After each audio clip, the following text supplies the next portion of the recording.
for Scott and the winner. Yes.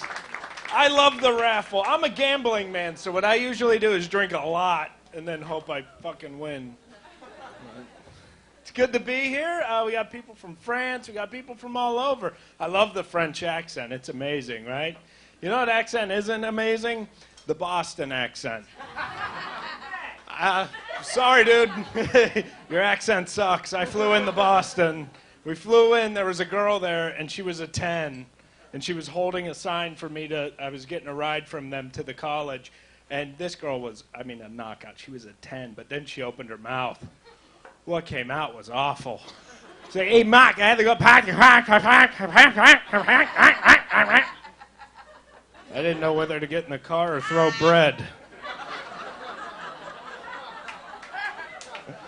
I like the Southern accent. That's a nice accent. I love the Southern accent. I have a little bit of fear of the South, though, because I went down there. They don't like New Yorkers. I know. I got brought up on stage in Atlanta, Georgia. They said, from New York City, Mark Riccadonna, and nobody clapped.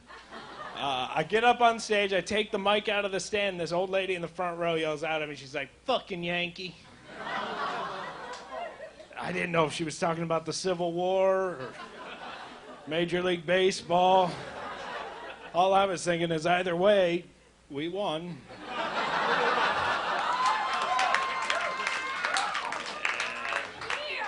Oh, man. There's parts of the South that really scare me, though. There are grown men that dress up in outfits and walk around with muskets. They're reenacting the Civil War. Whenever I see that, I just want to run in the field and be like, wait, I'm from the future. I know how this shit ends. But I will tell you guys, I don't want to trash the South because they have the best food I've ever had. Southern barbecue is so good. When I went to the bathroom, I could hear my ass go.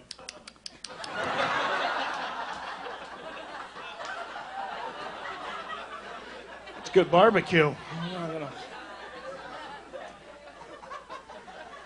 I am married to a girl from Philadelphia. Yeah. Philly girls? Yeah, Philly, you guys have a little bit of a reputation. You're known for being tough. My wife uses the word dude. That bothers me as a guy in bed. You never want to hear, ooh, that feels good, dude.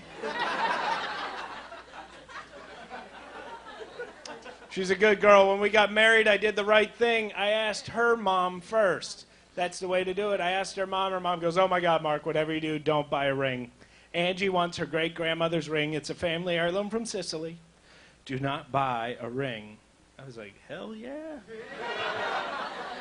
I didn't have to buy a ring. The hard part was getting 4 guys to help dig up Grandma. And that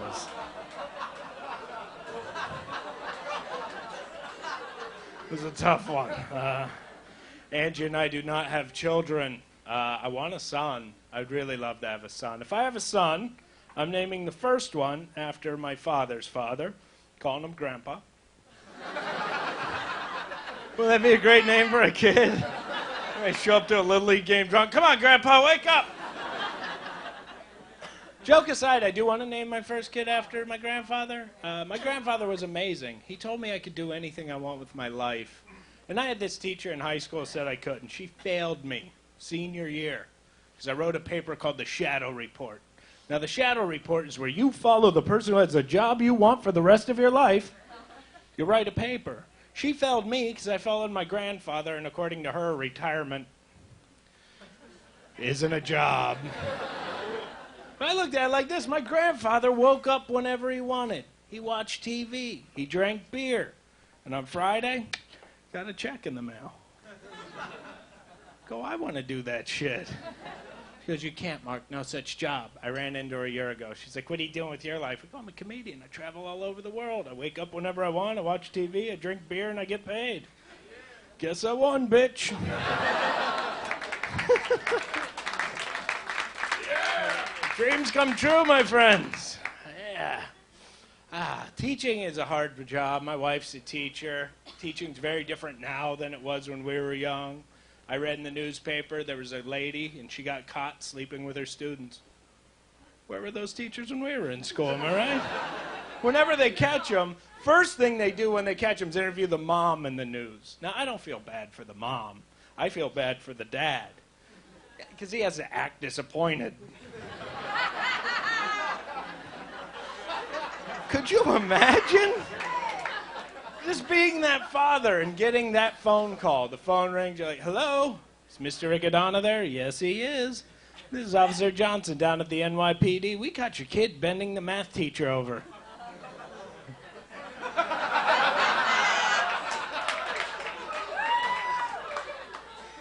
Grandpa did what? And then you better act mad, right? Because as soon as you hang up, your wife's going to be like, you know, he gets this from you. I hope so. Go down to jail to pick your kid up. That's going to be a bad day. Because you walk in there, and you know, your wife, she's going to be pissed. And the cops, well, they're probably high-fiving your kid. But you better act mad. You better walk in there and be like, son, what you did was wrong. Honey, you better get out of here. It's about to get ugly. It's my boy. Imagine the bumper sticker possibilities for that proud father. My son banged your honor student's math teacher. I love doing comedy. This is like the funnest gig that you can do, man. We get to travel all over. I work with the USO. Is there anybody in the military? Anybody in the military? Over there, what branch, sir? Coast Guard. Coast Guard, clap for him. Clap for him in the Coast Guard. That's awesome.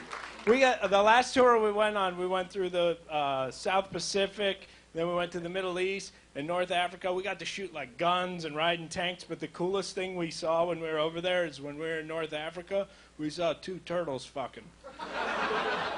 It was awesome. We just landed. We're in the bus going to the base. The guy turns over. He's like, "Hey, get out! Everybody, look!" And there are 2 turtles. Just going at it. I mean, tearing it up. Just started working his flipper and shit. And I started getting real sentimental. You know, it reminded me of me and my wife. Because the one on the bottom was not into it. And,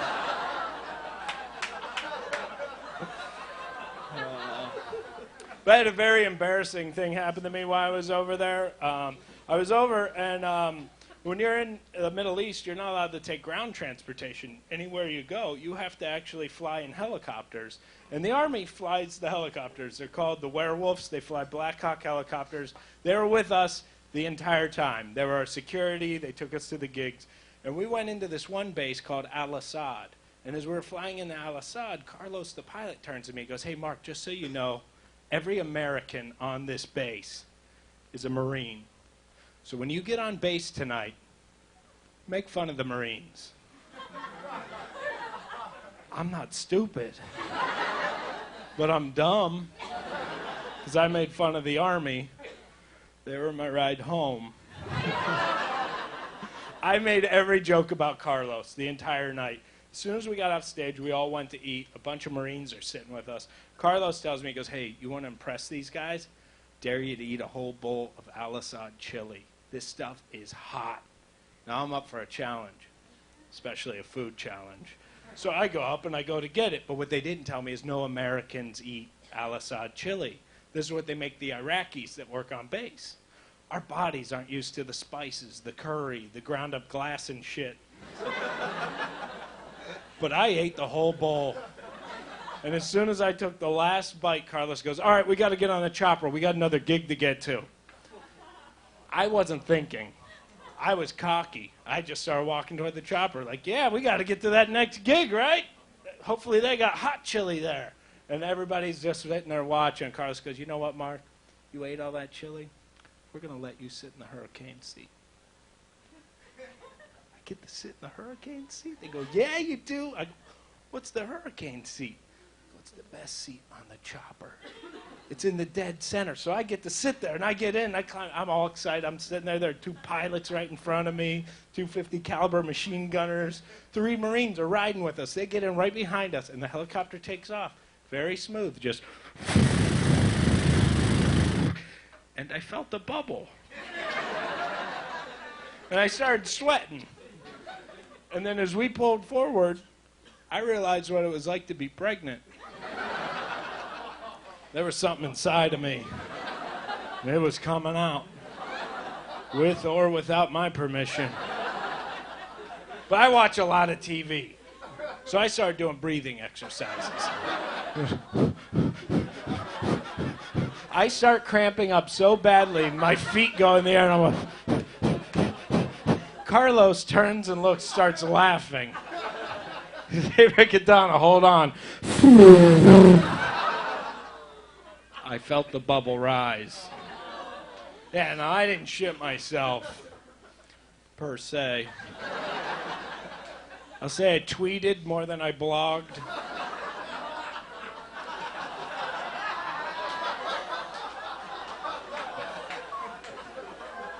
Yeah, my underwear looked like a used coffee filter.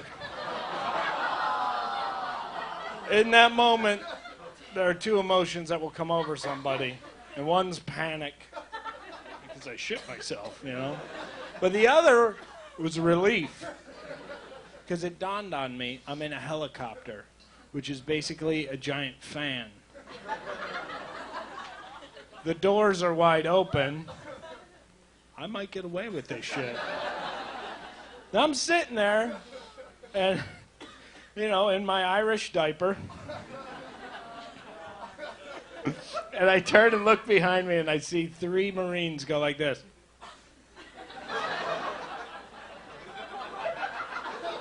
I was proud. I made 3 men who handle mustard gas for a living gag. So I radioed up the guys, you got to check this shit out. Everyone turns and look, they all start laughing. But then one by one, even with their masks on, they go, oh, Jesus, God, what did you eat?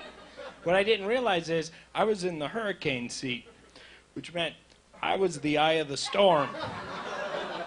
The air never left the cabin. We were literally in a shitstorm. They had to fly the helicopter sideways just to get fresh air in. When we landed, they walked me, and apparently they've done this before. So they walked me to the perimeter, and Carlos handed me a pair of pants. Then he ripped the patch off his jacket and gave it to me, making me an honorary member of the Werewolves.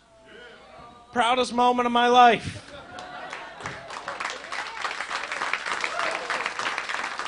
Oh, man, you guys are a great group. In the military, I respect you guys so much. When I was over there, a lot of guys compared this generation with the generation that went through Vietnam. I don't think you can do that. I'm no expert, but I've seen enough movies on the Vietnam War to know we don't have the soundtrack. You know, you watch a Vietnam movie, the helicopter... You know the day destroys the night. Night divides the day. We did that now. The helicopter would come up sideways. You'd hear, go shorty, it's your birthday. That's not as intimidating, right? Seeing a tank going over a sand dune with 20-inch chrome rims, bitches dancing on the back. I did that joke in Atlanta, and a guy yelled out, make the bitch's ass clap.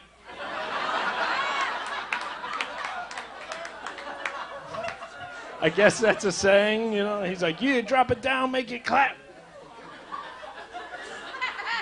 That sounds gross. I make my ass clap. That's when I had Southern barbecue. You guys have been wonderful. Enjoy the rest of the show. I'm Mark Riccadonna.